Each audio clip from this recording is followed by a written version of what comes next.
আসসালামু আলাইকুম দর্শক, welcome back to my channel food files by Munmun. আজকে বাবুর্চি স্টাইলে কি করে মেজবানি মাংস রান্না করে নিতে হয় সেই রেসিপিটি শেয়ার করছি। প্রিয় দর্শক, মেজবানি মাংস রান্নার ক্ষেত্রে মশলার পরিমাণটা একটু বেশি লাগে, তাই মশলার পরিমাণ দেখে ঘাবড়ে যাবেন না। আসল টেস্ট পেতে হলে আপনাকে এই মশলাগুলো ব্যবহার করতে হবে। তাহলে আর কথা না বাড়াই, চলুন দেখে নেই কি করে তৈরি করে নিতে হয় বাবুর্চিদের স্টাইলে মেজবান গোস্ত। বাবুর্চিরা সাধারণত মেজবানি মাংসটা বেশি পরিমাণে মাংস দিয়ে এবং গরুর বিভিন্ন পার্টের মাংস দিয়ে রান্না করে থাকেন।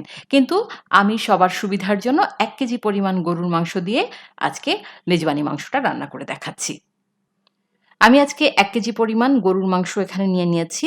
আপনারা চেষ্টা করবেন হাড় চর্বি সহ মাংসটা নিতে। ২ টো তেজপাতা দিয়ে দিলাম। দিচ্ছি ৪ টা সবুজ এলাচ, ২ টুকরা দিয়েছি দারচিনি, বড় কালো এলাচ দিচ্ছি ২ টো, লাগছে একটা তারামুড়ি বা স্টার আনিস, ৩ টা লং, দিয়ে দিচ্ছি ১ চা চামচ পরিমাণ লাল মরিচের গুঁড়া। অবশ্যই আপনারা আপনাদের টেস্ট বুঝে পরিমাণটা বাড়িয়ে বা কমিয়ে নেবেন। ১/২ চা চামচ পরিমাণ দিয়ে দিচ্ছি হলুদের গুঁড়া, দিয়ে দিচ্ছি টালা ধনিয়ার গুঁড়া ১ চা চামচ পরিমাণ, টালা জিরার গুঁড়া দিয়ে দেব ১ চা চামচ পরিমাণ। এবার দিচ্ছি মৌরি গুঁড়া, আমি টেলে নেয়া মৌরি গুঁড়া দিয়ে দিচ্ছি ১ চা চামচ পরিমাণ। মৌরিকে অনেকে মিষ্টি জিরা বা সফ বলে থাকেন। এখানে দিচ্ছি ১/২ চা চামচ পরিমাণ রাঁধুনি গুঁড়া, দিচ্ছি লবণ স্বাদ মতো, ১ টেবিল চামচ পরিমাণ দিচ্ছি আদা বাটা, ১ টেবিল চামচ পরিমাণ রসুন বাটা, দিয়ে দেব কুচি করে নেওয়া পেঁয়াজ ১ কাপ পরিমাণ, সেই সাথে দিয়ে দেব ১/২ কাপ পরিমাণ পেঁয়াজ বেরেস্তা। এবার দিয়ে দেব বাবুর্চিদের রেসিপিতে তৈরি করা মেজবানি মসলা। এই মেজবানি মসলা আমি আমার আগের ভিডিওতে আপনাদের দেখিয়েছিলাম কি করে করে নিতে হয়। এটার লিংক আমি ডেসক্রিপশন বক্সে দিয়ে দেব। ১ কেজি গরুর মাংসের জন্য আমি ১.৫ টেবিল চামচ পরিমাণ মেজবানি মসলা এখন ব্যবহার করছি, আর ১/২ টেবিল চামচ আমি শেষে ব্যবহার করব। দিয়ে দেব ৩/৪ কাপ পরিমাণ সরিষার তেল। অবশ্যই সরিষার তেল দিয়ে মাংসটা রান্না করে নিতে হবে।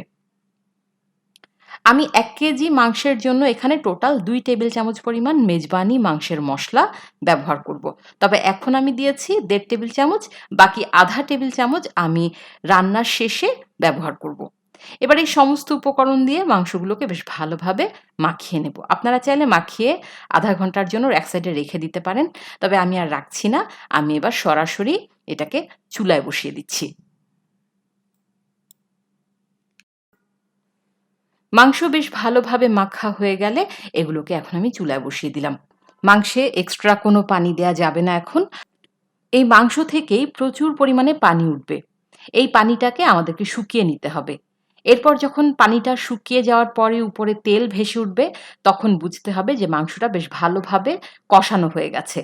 অর্থাৎ আমাদেরকে মাংসটাকে বেশ ভালোভাবে কষিয়ে নিতে হবে। চুলার জাল হাইতে রেখে আমি ১০ মিনিট রান্না করে নিচ্ছি। এরপরে ১০ মিনিট পর আমি চুলার জালটা কমিয়ে লো আর মিডিয়ামের মাঝামাঝি করে ঢাকনা দিয়ে ০.৫ ঘন্টার জন্য রান্না করে নেব। ১০ মিনিট হয়ে গেছে, দেখতে পাচ্ছেন মাংসে বলক চলে এসেছে।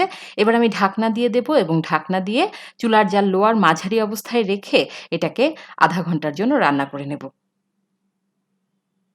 তো আমি আপনাদের একটু দেখিয়ে দিচ্ছি মাংস থেকে কতটা পানি উঠলো। আমি কিন্তু ১০ মিনিট পরেই ফিরে এলাম। দেখতে পাচ্ছেন মাংস থেকে কিন্তু প্রচুর পরিমাণে পানি উঠেছে। আরও পানি উঠবে। আমি এই মাংসটাকে ঢাকনা দিয়ে ০.৫ ঘন্টার জন্য রান্না করে নিচ্ছি। তাহলে ফিরে আসছি ০.৫ ঘন্টা পর। ০.৫ ঘন্টা পর ফিরে এলাম। মাংসে যে পরিমাণ পানি উঠেছিল সেই পানিটা কিন্তু শুকিয়ে গেছে। দেখতে পাচ্ছেন তেল ভেসে উঠেছে। এরই মধ্যে আমাদের মাংসটা খুব ভালোভাবে কষানো হয়ে গেছে। এখন আমি এর মধ্যে দিয়ে দেব ১ চা চামচ পরিমাণ পুস্তদানা বাটা এবং ২ চা চামচ পরিমাণ দেব চীনাবাদাম বাটা। রান্নার শেষের দিকে আমি আরও বেশ কিছু মসলা ব্যবহার করব। এখন আমি পুস্তদানা বাটা এবং চীনাবাদাম বাটাটা দিয়ে মাংসের সাথে বেশ ভালোভাবে মিশিয়ে দিলাম এবং এগুলোকেও ৫ থেকে ৭ মিনিট সময় নিয়ে কষিয়ে নেব। সমস্ত উপকরণ বেশ ভালোভাবে কষানো হয়ে গেলে এবার আমি এতে 2 কাপ পরিমাণ গরম পানি অ্যাড করব। মাংসে অবশ্যই গরম পানি ব্যবহার করবেন। ঠান্ডা পানি ব্যবহার করলে মাংস রাবারি হয়ে যাবে। 2 কাপ পরিমাণ গরম পানি দিয়ে দেব। আশা করছি এই 2 কাপ পরিমাণ গরম পানিতেই মাংসটা বেশ ভালোভাবে সেদ্ধ হয়ে যাবে। তবে আপনাদের কাছে যদি মনে হয় যে গরম পানির পরিমাণ আরো কিছুটা লাগবে, সেই ক্ষেত্রে আপনারা আরো কিছুটা পানি বাড়িয়ে দিতে পারেন। তো আমি এখানে 2 কাপ পরিমাণ গরম পানি দিয়ে দিলাম। এবার বলক আসা পর্যন্ত অপেক্ষা করছি। বলক চলে এসেছে। এবার ঢাকনা দিয়ে চুলার জালটা লো আর মিডিয়ামের মাঝামাঝি অবস্থায় রেখে আমি পুরোপুরি মাংসটাকে সেদ্ধ হয়ে যাওয়ার পরে ফিরে আসছি। প্রায় ৫০ মিনিট পর ফিরে এলাম। এরই মধ্যে মাংসগুলো বেশ ভালোভাবে সেদ্ধ হয়ে গেছে। আমি একটা মাংস আপনাদের একটু দেখাচ্ছি। দেখুন এটা কত সুন্দরভাবে সেদ্ধ হয়েছে।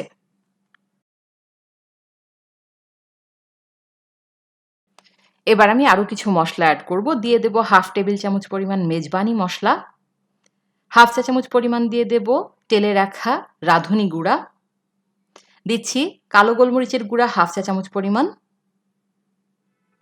টালা জিরার গুঁড়া দিয়ে দিচ্ছি 1 চা চামচ পরিমাণ, দিচ্ছি গরম মসলা 1/2 চা চামচ পরিমাণ আর সেই সাথে দেব ৮ থেকে ১০ টা কাঁচামরিচ।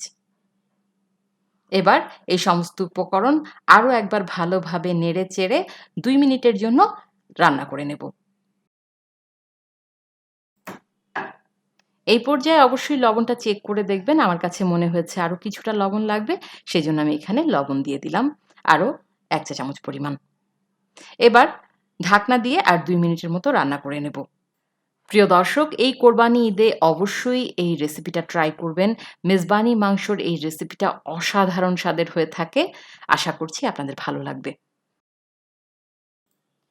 লাস্ট ২ মিনিট আমি রান্না করে নিলাম। এবার ঢাকনা উঠিয়ে নিচ্ছি।